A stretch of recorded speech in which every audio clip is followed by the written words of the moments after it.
하나님 사랑과 이웃 사랑의 향기, 순빛 향기. 일상의 새하늘과 새 땅을 꿈꾸며 이민재 목사가 쓰고 읽는 영성 에세이. 하나님의 연필. 내가 너를 도와주고 내 승리의 오른팔로 너를 붙들어 주겠다. 나는 주 너의 하나님이다. 내가 너의 오른손을 붙잡고 있다. 두려워하지 말아라. 내가 너를 돕겠다. 이사야 41장. 고통. 인간이 신보다 나은 점. 시몬 베유.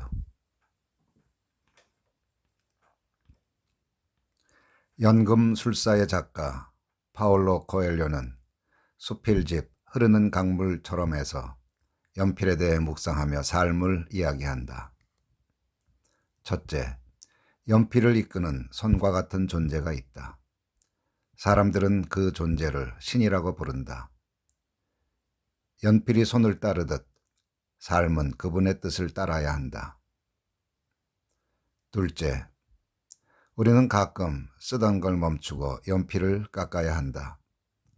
당장은 아파도 심은 더 예리해진다.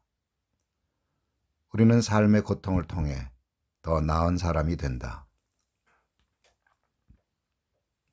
셋째, 연필에는 지우개가 달려있다.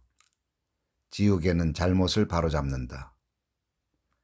지운다는 것은 부끄러운 일이 아니다. 오히려 옳은 길을 걷도록 도와준다. 넷째, 연필에서 가장 중요한 건 나무가 아니라 그 안에 든 심이다. 마찬가지로 우리는 늘 마음의 소리에 귀를 기울여야 한다.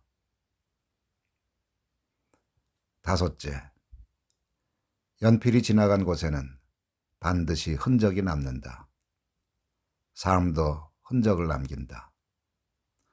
우리는 우리가 남기는 흔적을 의식하며 살아야 한다. 하나님의 손. 아무리 좋은 연필이라도 사람의 손에 들려있지 않으면 쓸모가 없다. 손 안에 있어야 연필은 진가를 발휘한다. 연필이 작가의 손에 들려있으면 시와 소설이 나온다. 화가의 손에 들려있으면 아름다운 그림이 나온다. 음악가의 손에 들려있으면 심금을 울리는 노래가 나오며 건축가의 손에 들려있으면 웅장한 건축물이 나온다. 우리는 하나님의 손에 들려있는 연필이다. 예언자 이사야의 말대로 하나님은 오른팔로 우리를 붙들어 주시고 우리의 오른손을 붙잡고 계신다. 시편 시인은 우리를 그가 기르는 백성이며 그의 손이 돌보시는 양이라고 묘사한다. 양이 목자를 따르듯 하나님의 손길을 따라 사는 게 세월을 아끼는 삶의 지혜다. 새해에는 작가가 쥐고 있는 연필처럼 하나님의 손길을 따라 살고 싶다. 하나님은 우리를 멋진 작품으로 만드실 것이다. 아니다. 우리는 이미 하나님의 작품이다. 바울이 에베소 교회에 보낸 편지에서 이미 말했듯이 하나님은 착한 일을 하게 하시려고 그리스도 안에서 우리를 작품으로 만드셨다. 남은 일은 하나님이 시작하신 일을 우리가 완성하는 것이다. 새해에는 춤을 추자. 내키는 대로 욕망에 막 춤추지 말고 하나님의 손이 이끄시는 대로 신성한 춤을 추자. 하나님의 손길 따라 때로는 경건하고 신령하게, 때로는 우아하고 아름답게, 때로는 격정적이고 뜨겁게, 때로는 고요하고 평화롭게 하늘 춤 사이를 날려보자. 예언자 이사야가 아름답게 묘사한 대로 우리는 이미 여호와의 손에 아름다운 관, 하나님의 손에 왕관을 쓴 사람들 아닌가. 삶의 고통. 깎지 않은 연필은 쓸 수가 없다. 연필 같은 존재인 우리도 깎여야 쓸모있는 사람이 된다. 우리를 깎는 칼은 삶의 시련과 고통이다. 인생 유전과 관련된 아픔, 사업의 곡절에서 오는 아픔, 관계의 실패에서 오는 아픔, 고통은 다양하다. 고통을 겪으면서 우리는 깎인다. 자존심과 고집도 깎이고, 허영과 사치도 깎이고, 허풍과 허세도 깎인다. 삶은 고통이라는 정으로 쪼고 시련이라는 끌로 깎으며 우리를 다듬는다. 고통은 피할 수 없다. 신영복 선생의 말대로 삶은 원래 불편하고 고통스럽다. 고통이 없다면 삶이 성립되지 않는다. 따라서 고통이 없다면 무의 시면이 아가리를 벌리고 우리를 기다릴 뿐이다. 정채봉 시인의 노래처럼 생선이 소금에 절임을 당하고 얼음에 냉장을 당하는 고통이 없다면 썩는 길밖에 없다. 시몬 베이유는 인간이 신보다 나은 점이 바로 고통이라고 한다. 그래서 그는 고통이 사라지기를, 고통이 줄어들기를 원하지 말고 고통에 손상되지 않기를 바라라고 충고한다. 그리스도교의 가장 위대한 점은 고통에 대해 초자연적인 해결책을 얻으려 하지 않고 오히려 고통을 초자연적으로 활용하는 데 있다고도 한다. 고통을 초자연적인 기적으로 없애려고 하지 말고 고통을 통해 성숙해지라는 뜻이겠다. 고통은 인간을 성숙하고 쓸모있는 존재로 만든다. 믿음의 시련은 인내를 낳는다.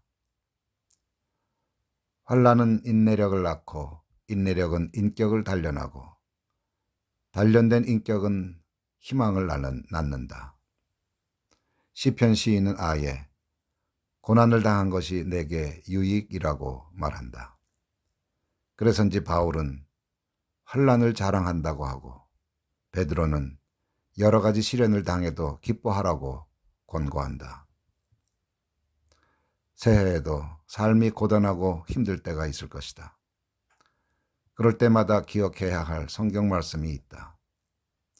하나님은 신실하십니다. 여러분이 감당할 수 있는 능력 이상으로 시련을 겪는 것을 하나님은 허락하지 않으십니다.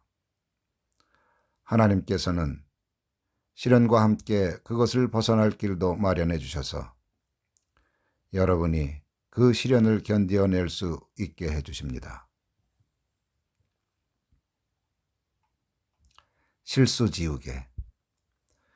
연필에는 지우개가 달려 있어서 잘못 쓴 것을 지울 수 있다. 하나님의 손에 쥐어진 연필 같은 존재인 우리에게도 지우개가 있다. 그 지우개로 삶의 실수와 잘못을 지우고 새롭게 시작할 수 있다. 회개 말이다. 회개하면 우리는 우리의 잘못과 실수, 그리고 그로 인한 죄책감을 지울 수 있다. 하나님은 회개하는 사람들을 사랑으로 용서하시기 때문이다. 하지만 회개가 하나님 앞에서 잘못을 고백하는 것으로 끝나서는 안 된다. 상담가나 영성 지도자 앞에서 상한 심정을 열어보이는 것으로 끝나서도 안 된다. 나로 인해 상처받은 누군가의 상처를 지워주는 게 진정한 회개다. 그래서 우리는 하나님뿐 아니라 사람에게도 용서를 빌어야 한다. 회개는 그럴 때 완성된다.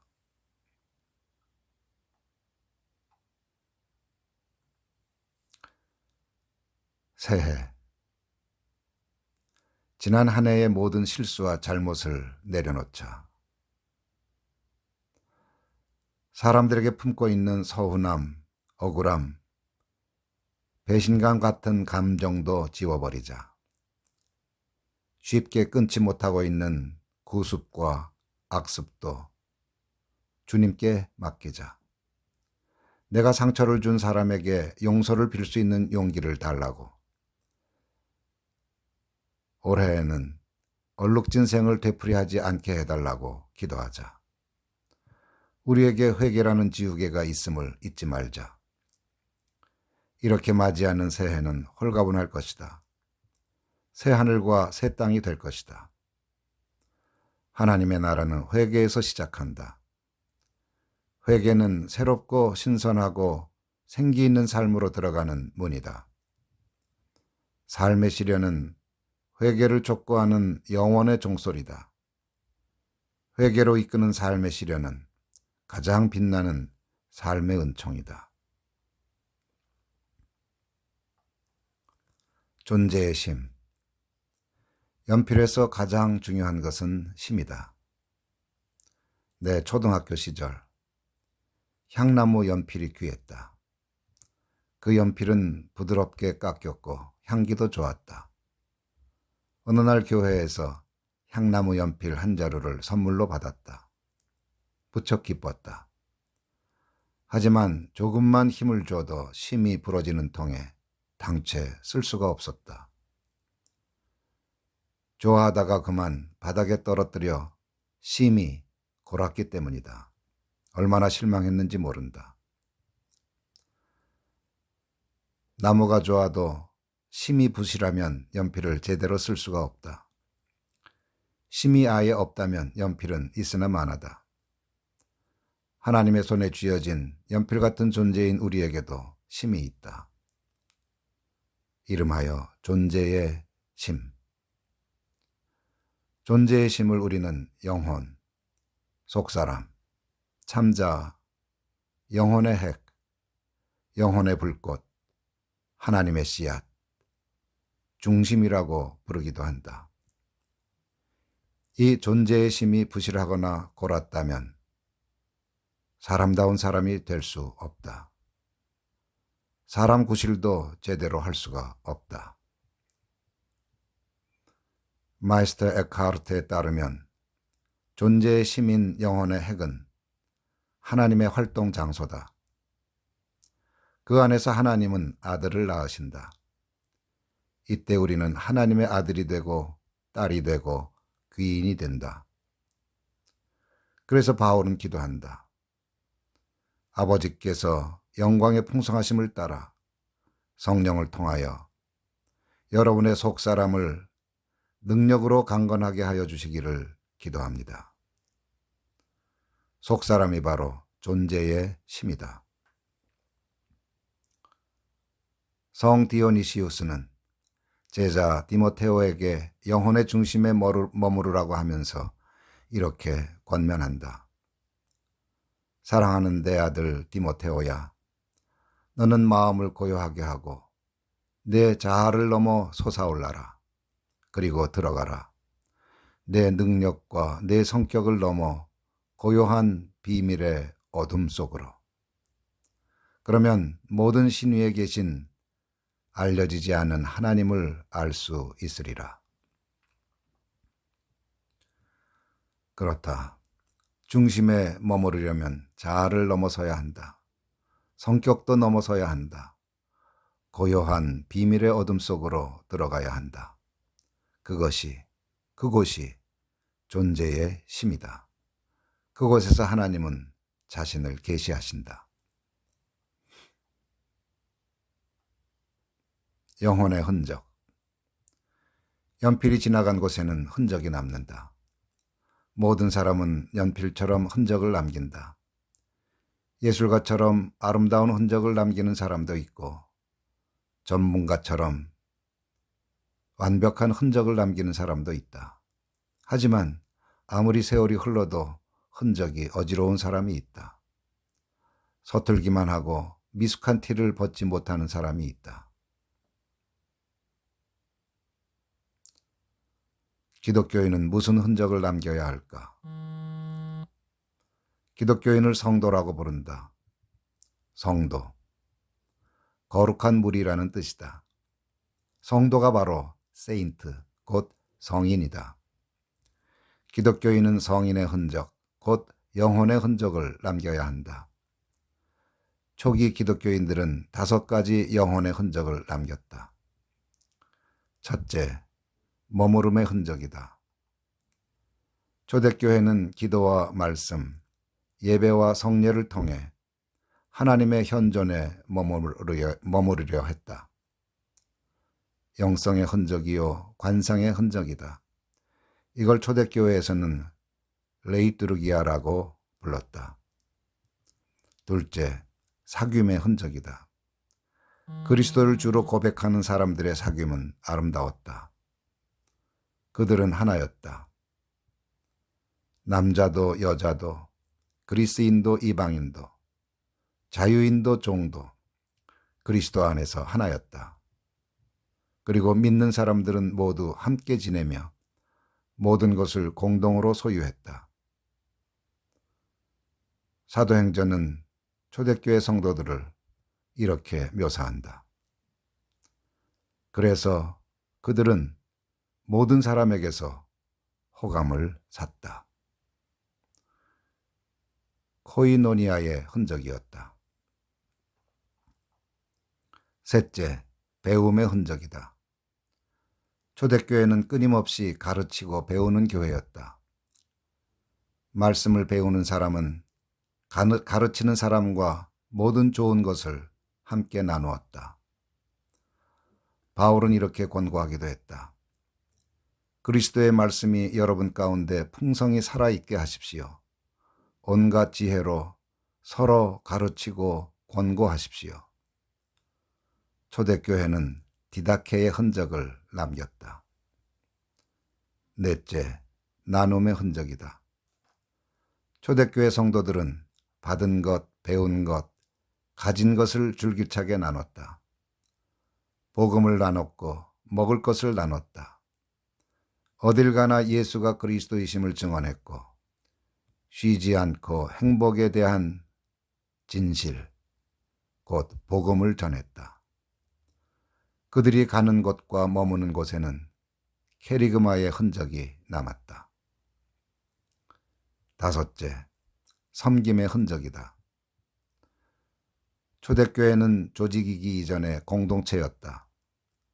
공동체는 명령과 복종을 근간으로 하는 수직적인 체계가 아니라 섬김과 순종을 통한 수평적인 공동체였다. 초대교회 공동체는 특별히 연약한 지체들과 모자라 보이는 지체들을 섬겼다.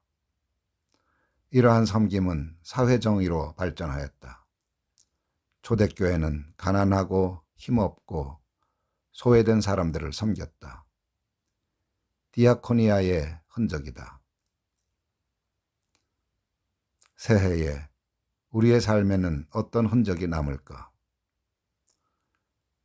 그동안 우리의 삶을 더럽혔던 욕망의 얼룩은 줄어들거나 깨끗이 지워지면 좋겠다. 모든 흔적에서는 향기가 난다.